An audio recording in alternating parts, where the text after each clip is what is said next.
غلام سے محبت کر بیٹھی، یہ تو اس نے بے وقوفی کی انتہا کر دی۔ اس طرح اسے خوب برا بھلا کہا گیا۔ یہ خبر عزیز مصر کی بیوی تک بھی پہنچ گئی۔ آیت 31 میں ہے، اس نے جب ان عورتوں کی پرفریب مکارانہ باتیں سنی تو انہیں بلوا بھیجا اور ان کے لیے ایک مجلس مرتب کی، اور ان میں سے ہر ایک کو چھری دی اور کہا، اے یوسف، ان کے سامنے چلے آؤ۔ ان عورتوں نے جب اسے دیکھا تو بہت بڑا جانا اور اپنے ہاتھ کاٹ دیے، اور زبان سے نکل گیا کہ اللہ کی پناہ، یہ انسان تو ہرگز نہیں، یہ تو یقیناً کوئی بہت ہی بزرگ فرشتہ ہے۔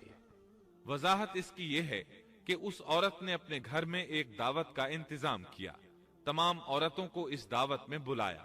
دعوت کا انتظام اس طرح کیا کہ سب کے لیے ایک تکیہ لگایا، پھل سامنے رکھے اور ہر ایک کو ایک ایک چھری تھما دی۔ ساتھ ہی یوسف علیہ السلام سے کہا کہ مجلس میں آ جائیں۔ جب یوسف علیہ السلام آئے تو وہ انہیں دیکھ کر مبہوت رہ گئیں۔ ان کے حسن سے اس قدر متاثر ہوئیں کہ اپنا ہوش نہ رہا اور پھلوں کے بجائے اپنے ہاتھ کاٹ ڈالے، لیکن اس کا انہیں احساس تک نہ ہوا۔ سبحان اللہ، کیا حسن تھا جس کی وجہ سے انہوں نے اپنے ہاتھ کاٹ لیے اور خبر تک نہ ہوئی۔ کہنے لگیں، یہ تو کوئی فرشتہ معلوم ہوتا ہے، انسان اتنا خوبصورت کیسے ہو سکتا ہے؟ آیت 32 میں ہے، اس وقت عزیز مصر کی بیوی نے کہا، یہ ہے وہ جس کے بارے میں تم مجھے تانا دے رہی تھی۔ میں نے ہر چند اس سے اپنا مطلب حاصل کرنا چاہا، لیکن یہ بال بال بچا رہا، اور جو کچھ میں اس سے کہہ رہی ہوں اگر یہ نہ کرے گا تو یقیناً یہ قید کر دیا جائے گا، اور بے شک یہ بہت ہی بے عزت ہوگا۔ یہ آیت اس بات کی واضح دلیل ہے کہ یوسف علیہ السلام نے برائی کا ارادہ نہیں کیا تھا۔ پھر بات یہیں پر ختم نہیں ہو گئی، بلکہ تمام عورتیں یوسف علیہ السلام پر ٹوٹ پڑیں۔ ان میں سے ہر ایک کی خواہش تھی کہ یوسف علیہ السلام اس سے محبت کریں اور بے حیائی کا ارتکاب کریں۔ اپنی عزت اور شرف کو انہوں نے خاک میں ملا دیا۔ یوسف علیہ السلام کے حسن پر فریفتہ ہو گئیں۔ اس کیفیت کو دیکھ کر یوسف علیہ السلام نے اپنے رب سے دعا کی۔ آیت 33 اور 34 میں آتا ہے، یوسف نے دعا کی کہ اے میرے پروردگار، جس بات کی طرف یہ عورتیں مجھے بلا رہی ہیں، اس سے تو مجھے جیل خانہ بہت پسند ہے۔ اگر تو نے ان کا مکر و فریب مجھ سے دور نہ کیا تو میں تو ان کی طرف مائل ہو جاؤں گا اور بالکل نادانوں میں جا ملوں گا۔ اس سے ظاہر ہوا سب عورتیں یوسف علیہ السلام کو اپنی طرف متوجہ کر رہی تھیں۔ انہوں نے ہر طریقہ اختیار کیا، لیکن یوسف علیہ السلام نے کسی ایک کی طرف توجہ نہ دی۔ اللہ نے انہیں بچا لیا اور عورتوں کی چال کو ناکام بنا دیا۔ اس واقعے کی خبر بھی لوگوں میں پھیل گئی۔ عزیز مصر کی بیوی کو پتا چل گیا کہ یہ خبریں پورے شہر میں پھیل گئی ہیں اور لوگ اسے ہی قصوروار ٹھہرا رہے ہیں۔ تب وہ اپنے خاوند کے پاس گئی، اس سے کہا، اب کیا کیا جائے؟ سب لوگ مجھے ہی الزام دے رہے ہیں، معاملہ بہت پھیل گیا ہے، اس بات کو دبانے کے لیے کچھ کرنا چاہیے۔ عزیز مصر نے کہا، پھر کیا کیا جائے؟ آخر آپس میں مشورہ ہوا، دونوں اس پر متفق ہو گئے۔ ابن عباس رضی اللہ عنہما فرماتے ہیں، انہوں نے یوسف علیہ السلام کو ایک گدھے پر سوار کیا اور ایک ڈھول والا ساتھ کر دیا، اور یہ منادی کرائی کہ اس عبرانی غلام نے اپنی مالکہ کے ساتھ برائی کی کوشش کی ہے، لہٰذا اسے اس جرم کی پاداش میں جیل میں ڈالا جاتا ہے۔ گویا انہوں نے اپنے پر سے الزام ختم کرنے کا یہ منصوبہ سوچا۔ اس بارے میں اللہ آیت 35 میں فرماتے ہیں، پھر ان تمام نشانوں کے دیکھ لینے کے بعد بھی انہیں یہی مصلحت معلوم ہوئی کہ یوسف کو کچھ مدت کے لیے قید خانے میں رکھیں۔ انہوں نے یہ اس لیے کہا تاکہ یوسف علیہ السلام پر تہمت لگائی جا سکے۔ اس طرح یوسف علیہ السلام قید خانے میں آ گئے۔ ان کے ساتھ 2 نوجوان اور قید خانے میں بھیجے گئے تھے۔ کچھ دن ساتھ رہنے کے بعد وہ جان گئے کہ یوسف علیہ السلام نیک سیرت انسان ہیں، عبادت گزار نوجوان ہیں۔ ایک رات دونوں نوجوانوں نے خواب دیکھے۔ صبح ہوئی تو دونوں یوسف علیہ السلام کے پاس گئے اور اپنا اپنا خواب سنایا۔ قرآن کریم آیت 36 میں اس کو یوں بیان کرتا ہے، اس کے ساتھ ہی 2 اور جوان بھی جیل خانے میں داخل ہوئے۔ ان میں سے ایک نے کہا کہ میں نے خواب میں اپنے آپ کو شراب نچوڑتے دیکھا ہے، اور دوسرے نے کہا میں نے اپنے آپ کو دیکھا ہے کہ میں اپنے سر پر روٹی اٹھائے ہوئے ہوں جسے پرندے کھا رہے ہیں، ہمیں آپ اس کی تعبیر بتائیے، ہمیں تو آپ خوبیوں والے شخص دکھائی دیتے ہیں۔ قید خانے کے قیدی بھی جان چکے تھے کہ یوسف علیہ السلام نیک ہیں۔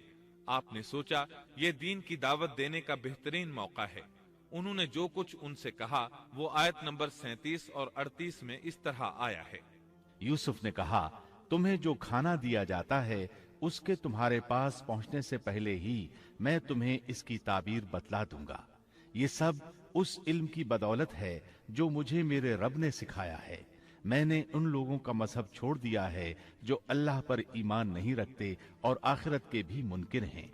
میں اپنے باپ دادوں کے دین کا پابند ہوں، یعنی ابراہیم، اسحاق اور یعقوب کے دین کا۔ ہمیں ہرگز یہ سزاوار نہیں کہ ہم اللہ کے ساتھ کسی کو بھی شریک کریں۔ ہم پر اور تمام اور لوگوں پر اللہ کا یہ خاص فضل ہے، لیکن اکثر لوگ ناشکری کرتے ہیں۔ آپ نے سب سے پہلے اپنا تعارف کرایا، ابراہیم اور یعقوب علیہ السلام کے بارے میں بتایا، اور اس زمانے کے لوگ ابراہیم علیہ السلام کو مانتے تھے۔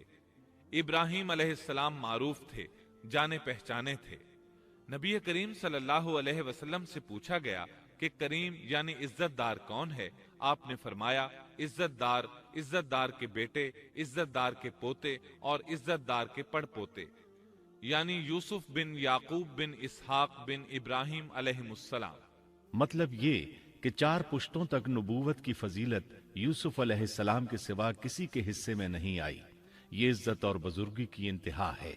آپ نے اپنے دین کا تعارف کرانے کے بعد ان سے جو کچھ کہا وہ آیت 39 اور 40 میں آتا ہے۔ اے میرے قید کے ساتھیوں، کیا بھلا کئی جدا جدا پروردگار بہتر ہیں یا ایک اللہ زبردست طاقتور؟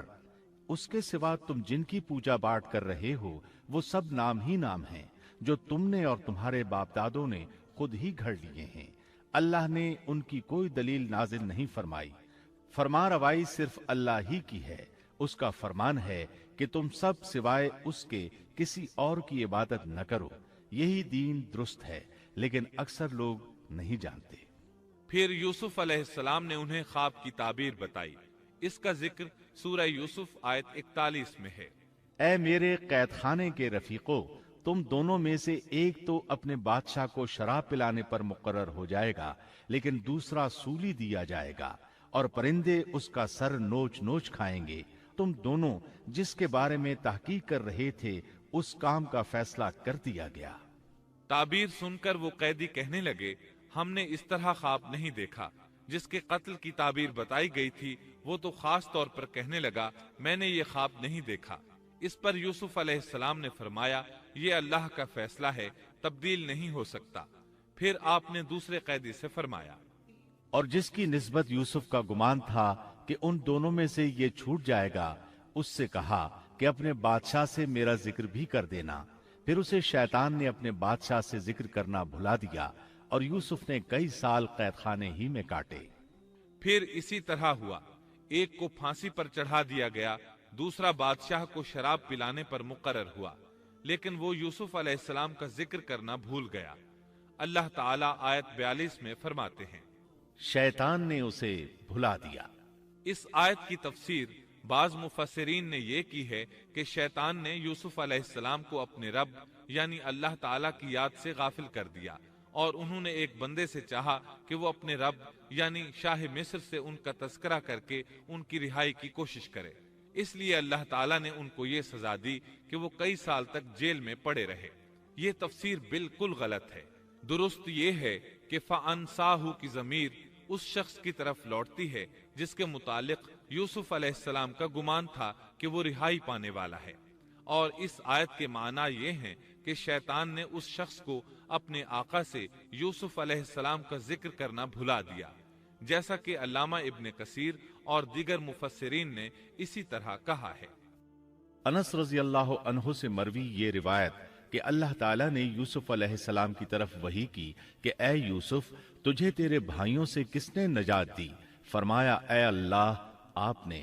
اللہ نے پھر پوچھا، یوسف، تجھے کنویں سے کس نے نکالا؟ انہوں نے جواب دیا، اللہ، آپ نے۔ اللہ تعالیٰ نے پھر پوچھا،